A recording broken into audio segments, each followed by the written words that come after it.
I'm Andrew G, and this is Showtime. Potted Potter is a critically acclaimed parody stage show that condenses all 7 Harry Potter books into one 70-minute show. It features comedic reenactments, audience participation, and incredibly funny interpretations of that famous wizarding world. Potted Potter has toured the world and has just started its 5th tour of Australia. It stars Scott Hostron and Brendan Murphy, who join me for a chat today. Scott and Brendan, welcome. Hello, thanks for having us. So, Potted Potter, you've done this once or twice before. You're in Canberra at the moment. You're about to tour all over Australia. Potted Potter, tell me, what's it about? Scott, take the lead. Distilling it down to its purest sense is that we tell all 7 Harry Potter books in 70 hilarious minutes. So whether you know everything, or you think you know everything about Harry Potter, or you know nothing about Harry Potter, you will be an expert at the end of this. A comedy expert. Yeah, it really is essentially 2 idiots retelling the whole 7 books, the 8 films, all condensed into like their fast-paced version of it. And I think it's got a lot of the sort of classic double act. Slapstick comedy, there's a lot of wordplay, there's a lot of just things going wrong on stage, and there's audience interaction. It's just a fun sort of family-friendly day out. And isn't it so cool that after the success of the movies, they made books? Yeah, I know, it's an interesting approach. I'm glad that they Do you know how many people don't actually appreciate that there were books first? I love that. That's it. Well, there's so many different ways to enjoy the Harry Potter world. I mean, there's the computer games as well. There's like the audio books, the Stephen Fry narrated ones. I mean, there really are so many different ways for people to get into it. And I think like our show is the best. You were saying that this is for people that don't necessarily know about the books or the movie. Yeah, right? Definitely. I think that like the majority of people that want to come and book tickets will already be Harry Potter fans, or at least sort of Harry Potter adjacent, Harry Potter aware. But I think when the show was being made, they were sort of quite keen to keep it open and accessible to the mums and dads of kids that might have it, or the partners of Harry Potter fans, or indeed the kids of Harry Potter fans. Yeah. Because it now goes over at least 3 generations of fans. So even if you don't know what it's about, you should still be able to enjoy the show.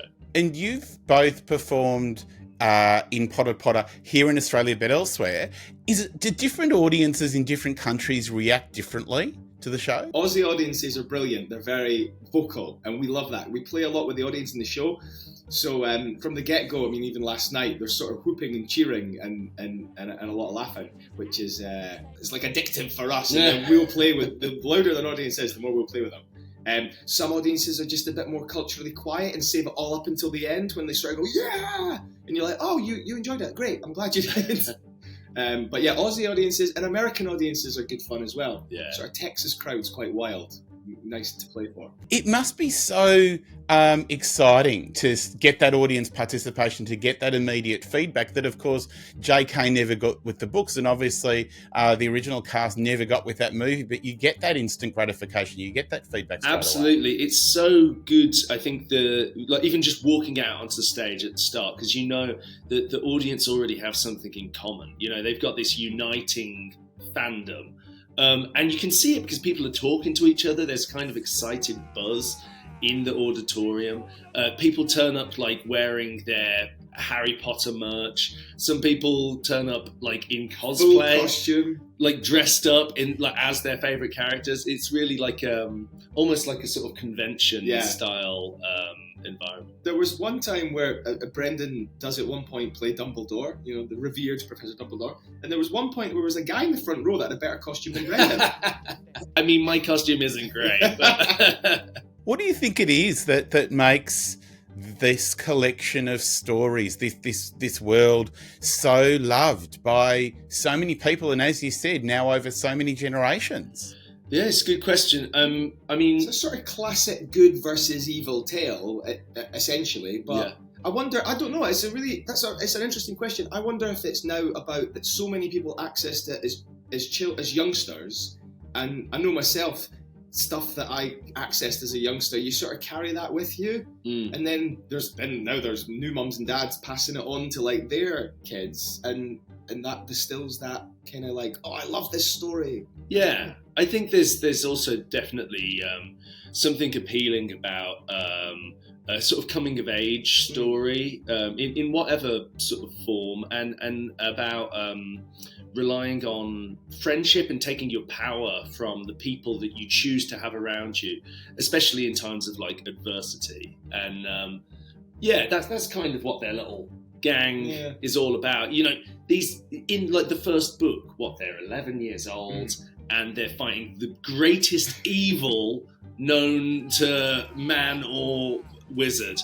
And also that idea that you don't necessarily need authority to tell you that you can do a thing, to go ahead and do it. And just sort of, like you say, sort of going up against insane odds, but also having the power there to do it. Also like dragons and magic and stuff. So And who doesn't like that? Dragons and magic and stuff. How could you possibly go wrong? You were saying that there's audience participation. So do you look for the person that is trying really hard not to make eye contact and pick them?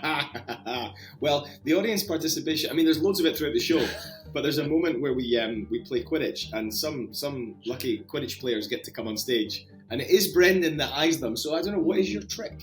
I don't know, man. It changes from day to day. Like sometimes, if someone looks pretty excited, then I might choose the person right next to them.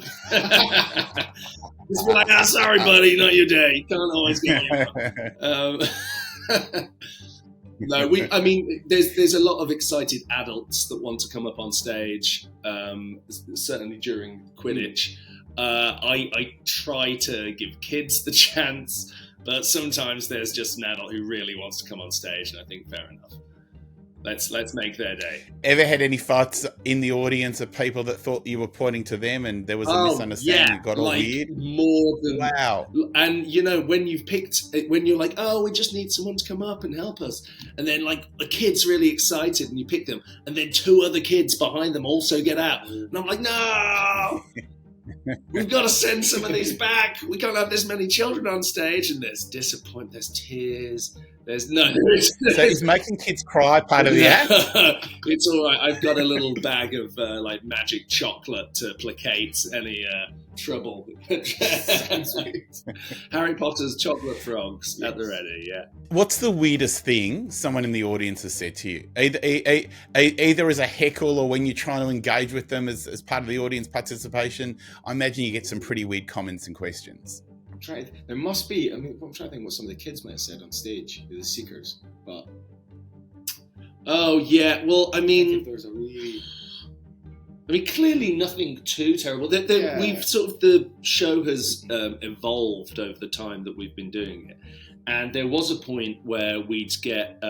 We did a run in Las Vegas, and the show's still on there, and it's a very different crowd because you know when we do tours like this, we go to cities, and we do get like children, parents, grandparents all coming down. You know, some people coming out on like, you know, a group of friends, you know, sometimes university students come together. But in Las Vegas, it's like bachelor parties, bachelorettes, maybe like one family with some kids. So we have a variety of different people coming up on stage. And then like, I mean, at one point I remember you getting rugby tackled by two fully grown men in Las Vegas. Or like there was like a woman chased after the quaffle, and she ran up on stage in the highest heels that I've ever seen. Wow. And she absolutely nailed it, to be fair. She didn't not a single trip. So there's memorable moments, but it's not always what they're saying. So Potted Potter isn't always the first stop on someone's night out, is what I'm hearing. Yeah, exactly. Apparently not. Yeah. But that's the thing about it. It's something. It's a show that's really, really engaging for kids, families, and more mature age people who just want a fun night out. Yeah, I think so. Yeah, it kind of leans into. I don't think they mind me saying this. I think it leans into the sort of old elements of pantomime in the UK. Do you guys have panto here at Christmas? Yeah. So that's sort of like there's gags. It's behind you. There's gags exactly. There's the classic gags that we all know, and there's gags for there's comedy for the sort of youngsters, and then there's some stuff for the mums and dads that should, in theory, go above the youngsters' heads. So yeah, everyone, is getting something out of it. Yeah, and I think it's also got. It's interesting because there are like new readers and new fans coming like every year, a new tranche of people are introduced to the show. But there's also a kind of nostalgia element to it. I mean, I read the books when I was about 10. Well, the first book came out in 97, so that's, I was 10. And, now I think for me, it's different because I have a relationship as the performer in the show, but I know a lot of my friends see it as like, oh yeah, that thing that was so important to me when I was 10, 11, 12, going through that sort of same period of time that Harry is going through. So it's a throwback, It's like naughty. It's like going to an indie disco. That kind of thing. Sounds like a lot of fun. And you're in Canberra at the moment until this weekend. Then you're off to Sydney until from the 12th of April. And then you're coming here to Melbourne and playing at the Athenaeum Theatre from the 24th of April till the 5th of May before you head on to Adelaide and Perth to round out your Australian tour. Yeah, absolutely. Sounds like a lot when you say it like that, doesn't it? It sounds like a lot. Sounds like a lot of Harry Potter. But of course, there is a lot of Harry Potter. And how do people get tickets? Well, yes, there is a website. pottedpotter.com.au has got all of the info on. Or if you just search Potted Potter Australian Tour, then it should all come. Yeah. What Brendan said. We'll go with that. Thank you both so much, Scott and Brendan. All the very best for the tour, and look forward to seeing you in the theatre in Melbourne. Thank you so much.